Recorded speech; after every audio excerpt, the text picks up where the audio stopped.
Hello, are you ready to learn for today?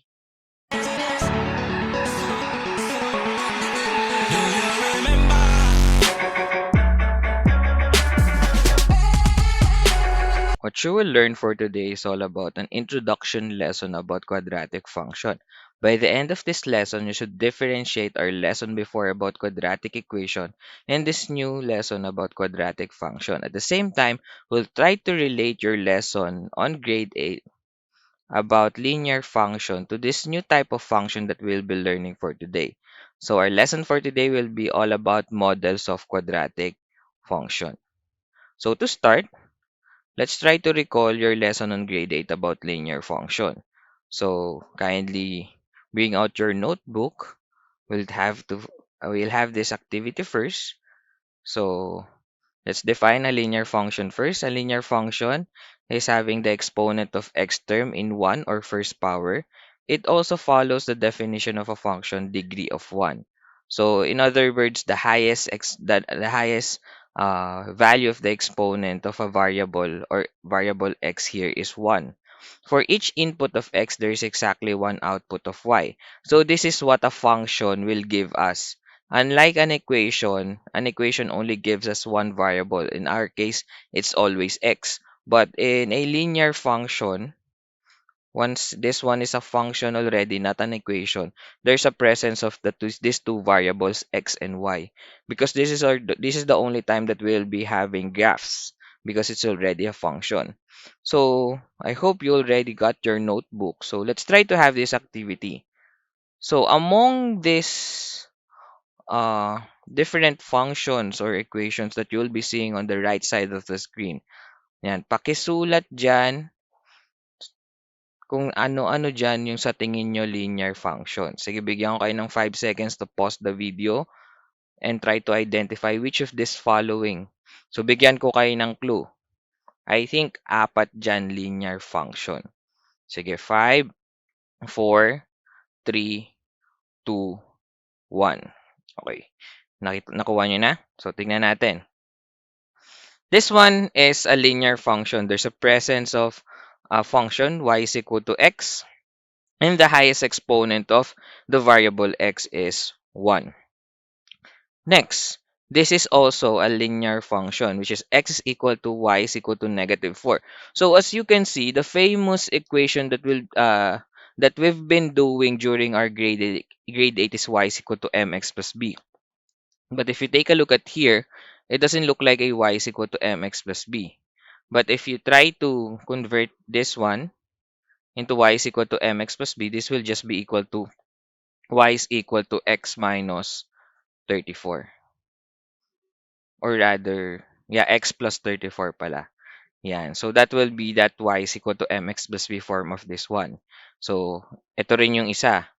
Yan. So x plus y is equal to negative 2. The highest exponent of x is 1. So this is also a linear function. At the same time, if you still recall, this is in the form of ax plus by is equal to c, which is another form or the general form of a linear function. Next, if you know or you identify y is equal to negative 8x plus 5, you're correct as well. So that's how we recall the idea of a linear function. The highest exponent of the variable x is 1. At the same time, there's a presence of y. That makes this one a function. For every value or input of x, there will be exactly one output of y. So that's how a function is defined. So punta naman tayo sa bagong lesson natin for today. So, yan. From this following equation or function that you see at the right side of the screen, let's try to identify ano dito yung mga quadratic function. At the same time, introduce ko na sa inyo kung ano yung quadratic function. So, a quadratic function is any function that can be written in this form. Y is equal to ax squared plus bx plus c. Kung titignan nyo, mukha lang naman siyang standard form ng ating quadratic equation. Ang naiba lang, instead of equal to 0, it's equal to y. Because a function should always be for every one value of, or for every one input of x, there will be exactly one input of y. Yan, so kaya siya nagkaroon na ng y. Or you can also have this function y or as variable y as f of x. So this is read as f of x. Itong yan, f then may parenthesis na x. So ano lang naman yan, notation lang. So parang ang ibig sabihin, function of x because y here is defined as a function of x. That's why this is f of x. Parehas lang itong dalawang form na to. Para lang just in case makita kayo ng ganitong form, this is also the same as y. So sa mga susunod na lesson, mapapansin nyo rin yan yung mga notations na yan or yung mga symbols na yan. At the same time, just like a quadratic equation, a quadratic function also has a, b, and c that are real numbers. At the same time, and most importantly, your a should not be equal to 0. So, di ba, naintindihan naman na natin kung bakit hindi pwede maging 0 yan. Dun pa lang sa ating quadratic equation. So, and ito yung isa pala sa pinaka-importante is the highest exponent of x is 2. In short, it should be on the second degree. Siyempre, quadratic siya. So, dapat parehas lang yan ng quadratic equation and inequality. The highest exponent of x should be 2 for it to be quadratic. So, yun lang yung mga titignan nyo. There's a presence of y. At the same time, the highest exponent of x is 2. So, bigyan ngayon ng 5 seconds para isulat dyan. Asan dyan? So, I think merong 5 na quadratic function dito sa ating given sa right side of the screen. So, 5 seconds to pause. 5, 4, 3, 2, 1. So, ngayon, tignan na natin. Asan dito sa natirang 7 kung sino sa kanila ang magiging quadratic function. So, umpisa natin sa taas. Yan. So, napansin mo ba? Y is equal to 2x squared plus 5. Sir, bakit po wala yung b? Di ba katulad ng quadratic equation, wala yung term natin na linear term which is bx. Okay lang yon. Ang hindi pwedeng mawala dyan is yung ito, yung ating quadratic term. So, pwedeng walang b, di ba? Nakita na natin yung sa quadratic equation. The highest exponent of x is 2 and there's a presence of y for it to be a function. Next. Oh, bakit ito naging quadratic function? Hindi naman siya. Although may y, the highest exponent of x, as you can see at first, it's 1. Pero kung titingnan nyo at aalalahanin nyo yung distributive property, you can still distribute this one and this will just be in the form of x squared minus 4. Then minus 4x minus y is equal to 0. So if we try to rearrange this one, this will just be y is equal to x squared minus 4x. Ngayon, kung nagtatanong kayo kung paano siya gawing standard form, we will be having one lesson about transforming an equation or a function of a quadratic function into in standard form or general form. Y is equal to ax squared plus bx plus c. So ngayon, identifying lang tayo if it is a quadratic function or a linear function. Another one.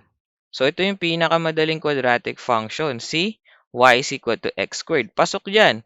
There is a presence of y for every value of x and there's a highest exponent of 2, which makes it a quadratic function. Next will be this one. Exactly look like a standard or general form of a quadratic function, which is y is equal to ax squared plus bx plus c. Y is equal to x squared plus 2x plus 1. So, yan ay isang quadratic function. And lastly, ito. So, bakit ulit yan naging quadratic function? Although, as you can see at first, wala siyang highest exponent na 2. But if you try to do FOIL, x times x, that will be equal to x squared. So, y is equal to x squared. Then, x times 3, that will be plus 3x. Plus 3x. Then, negative 2 times x, that will be minus 2x. Negative 2 times 3, that will be negative 6. And simplifying this one, will be having y is equal to x squared. 3 minus 2, that will be x or plus x minus 6. And that will be the standard form wherein it gives us the highest exponent of 2 and there's a presence of y. Therefore, this one is a quadratic function. So, the remaining two functions are not quadratic function. They are neither quadratic nor linear function. So, ang focus lang naman natin for today is most importantly, itong quadratic function, but we'll try to relate it using a linear function. Okay, now let's try to identify the difference of a linear and a quadratic function using a graph. So, previously on your grade 8 math, you studied about the graph of a linear function. So, let's try to recall and give us one example of a linear function. So, the simplest one will be y is equal to x. So, yan. So, gawa tayo ng number line, ilagay natin siya sa graph para mas ma-recall natin kung paano nga ulit gumawa ng graph gamit ang linear function. So, I have here already the example values of x. So, all we need to do is to substitute. So, if x is equal to -2, what will be the value of y? So, -2 din. So, in that case, our point will be from -2 value of x, then -2. So, ngayon, kung nahihirapan ka pa mag-recall kung paano mag-graph gamit yung table or gamit yung coordinates, we'll be having another lesson about graphing. So, doon ko i-recall lahat ng importance nitong mga graphing points, itong coordinates natin, tsaka doon sa pagsulat natin ng graph. So, don't worry. This is just an introduction lesson. So, if -1 daw yung x, anong value ni y? Since equal lang sila, -1 din. In that case, -1 yung ating value of coordinate. Ito yung point niya. Next, 0. If 0 is x, 0 is also the value of y. So, 0, 0. Dito siya. Then, if x is 1, then y is also 1. So, dito siya. 1, 1. Then, if x is 2, then y is also 2. So, kung titingnan nyo, makakagawa siya dito ng 2, 2 dito sa side na to. If you try to graph this y is equal to x function, this will look like a straight line. So, yan siya. 'Di ba? Straight line yan. Yan yung graph na ginawa nyo ng about linear function. And if we try to get the negative value or y is equal to -x, your graph will look like ito naman, kapag yung slope, ito yung tinatawag nating slope, 'di ba? Negative yung ating slope. So, ang graph natin is pabaligtad naman dito sa side na to. Now, how will a quadratic function graph look like? So, anong itsura niya?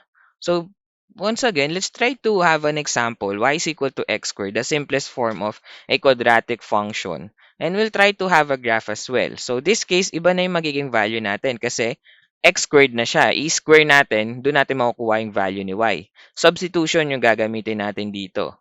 So, ituturo ko siya ulit pagdating sa graphing ng ating quadratic function. So, -2, for example, is the value of x. So, -2 squared, that will be -2 times -2, +4. So, lagay natin siya sa graph. That will be -2, then +4. Dito siya banda. So, yan yung point natin. So, -1, if you square -1, that will be +1. So, that will be -1, dito siya banda. Then, 1 yung pataas niya. So, dyan siya banda yung point natin. Now, if x is 0, if you square 0, it's still 0. So, y is also 0. Therefore, our point will be on the origin, so 0, 0. Then, if x is 1, so 1 squared is 1, so y is also 1. Therefore, our point is somewhere at this point, 1, 1. Then, if x is 2, if you square 2, that will be 2 times 2. The value of y is 4. So, 4 yan. So, nasa 0.24 siya. 2, then 4, yung y value niya. Yan. So, if you take a look at these points, makaka-create siya ng line ng graph ng ating quadratic function na magmumukhang ganito yung itsura. Para siyang letter U. So, this is a graph of a quadratic function. The graph of a quadratic function is called a parabola and has a curved shape. So, yung curved shape na yun para siyang letter U na makikita nyo dito. So, ganyan lahat ng magiging itsura ng graph natin sa quadratic function. So, yan na lahat. Hindi magbabago yan. Magkakapalit lang ng itsura yan when the value of a, yung katabi nitong x squared, coefficient niya will be negative.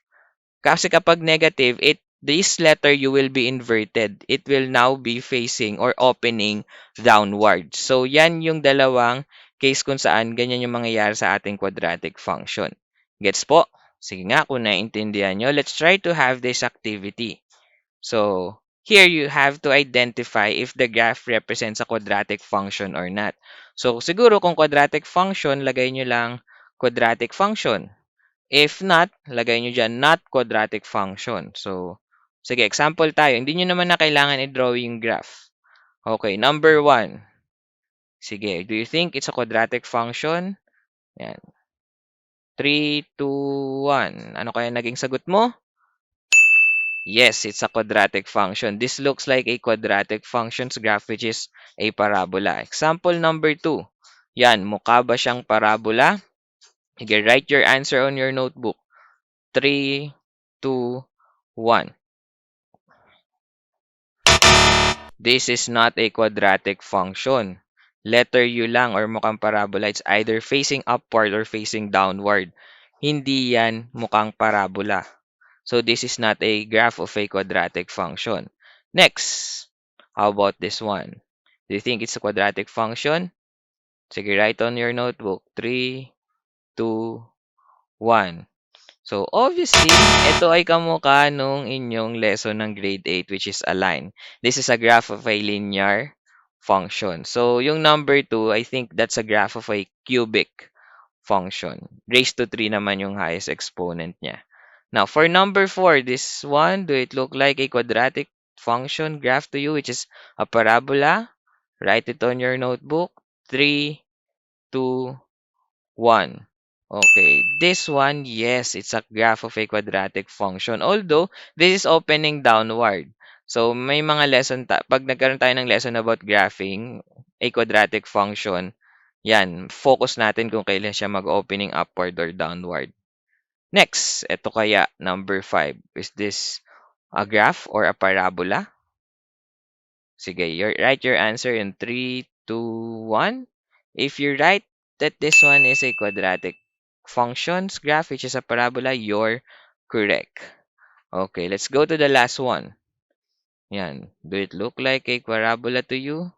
Write your answer. 3, 2, 1. Obviously, this doesn't look like a parabola.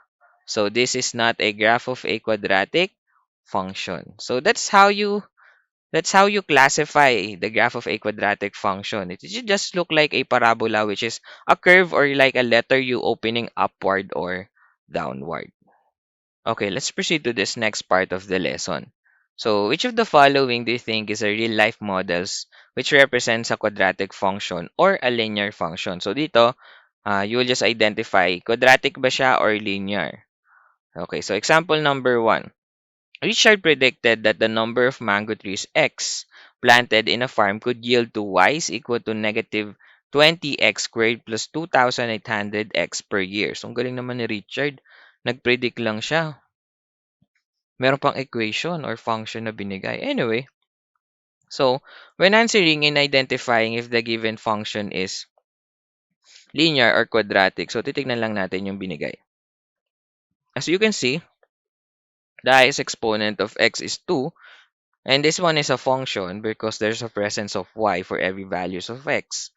Therefore, our answer now is a quadratic function. The highest exponent of the variable is 2. So, lagi nyo lang i-focus yung binigay na function sa problem. Next, example number 2. A banana dealer has a total cost function of c of x is equal to 10x minus 2,500, where x is the number of bananas. So once again, if you're given with this problem or given this situation, we'll just focus on the given function. So we have c of x. Always remember, para lang yan yung sinabi ko kaninang f of x. Both of them represents a function which is all equivalent to a variable y, kung tatanungin nyo sa akin. So, the highest exponent from this given function is 1. Therefore, our answer here supposedly just a linear function because the highest exponent or the highest degree of the variable is 1. Okay, let's proceed to example number 3. So, if 2,400 feet is to be used to fence a rectangular lot, then the area of the fence lot is represented by AX, or A of X is equal to X times the quantity 1,200 minus X. So as you can see here, this doesn't look like a quadratic function at first, 'di ba? So baka ang isagot mo diyan linear function, 'di ba? Pero kung titingnan mo, we can still distribute the variable x to this 1,200 minus x. And that will give us now a new function which is a of x, which is equal to 1,200x minus x squared. Which if we try to take a look at the highest degree of exponent, that will be 2. And this gives us an answer that this one is a quadratic function. Because if you try to simplify the given, you'll yield to have as answer that is 1,200x minus x squared, wherein the highest degree of the variable is 2.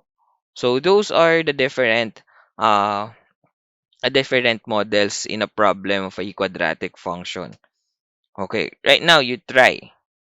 Let's try to have an activity about the same as this one. So, which of the following real-life models represent a quadratic function or a linear function? So, here are already the problems.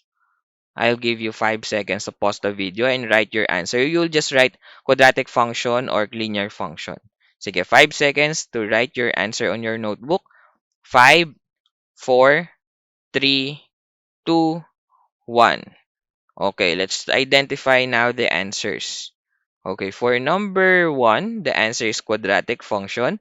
The highest exponent is 2, or the highest degree is 2. Number 2, it's a linear function. And number 3 is a quadratic function. So, ilan nakuha mo? Did you get 3 over 3? Very good. Palakpakan ng sarili.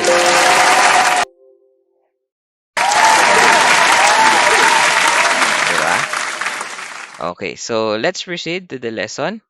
So, parabolas are everywhere. You can always see parabolas or the graph of a quadratic functions everywhere. So here are just the example just to end the lesson. So in architecture, you will see parabolas. This one are some architectural designs on the different countries. Yan, we also have roller coaster wherein makikita mo itong parabola natin. At the same time, in sports, in basketball, they use parabola just to shoot the ball. Yan, do you believe that na meron siguro equation para ma-shoot mo yung bola dun sa ring? Yan. Even in skateboarding, tignan nyo, it follows the same shape which is also a parabola. So, in games, ayan Angry Birds and Super Mario, it follows the pattern about a parabola. Water fountains, yan, inverted parabola siya. So, makita rin sila dyan. At the same time, on rocket launching, and diba, it follows. Siguro, bakit kaya babagsak yung rocket, no? Anyway, but it follows a path of a parabola. Yan. So, alam nyo ba na sa rocket, hindi naman talaga lumilipad lahat. May part lang ng rocket na aabot dun sa, and then babagsak din siya. So, next, in rainbow, yeah, it looks like a parabola. Next, a banana looks like a parabola or gives us a parabola. So, parabolas are everywhere. And just to give you one good example, even McDonald's use these two parabolas. When just to give you a history about this McDonald's, alam nyo ba na yung unang symbol nila is hindi letter M, pero ito yung pinakaunang McDonald's hamburger pa yung pangalan nila. So, ayan lang yung store nila. And it only use one parabola. Then, parang naisipan nila, letter M naman tayo siguro. Gawin na nating M. Tapos, pinag-connect nila yung dalawang parabola. So, yan, di ba? Yes, parabolas are everywhere. Even if you're feeling happy or lonely or sad, there's a parabola between your smiles and your sad face, di ba? So, that's the different models or the real-life models of parabolas, which you can see on our daily lives. I hope you understand the lesson for today. Until next time, bye!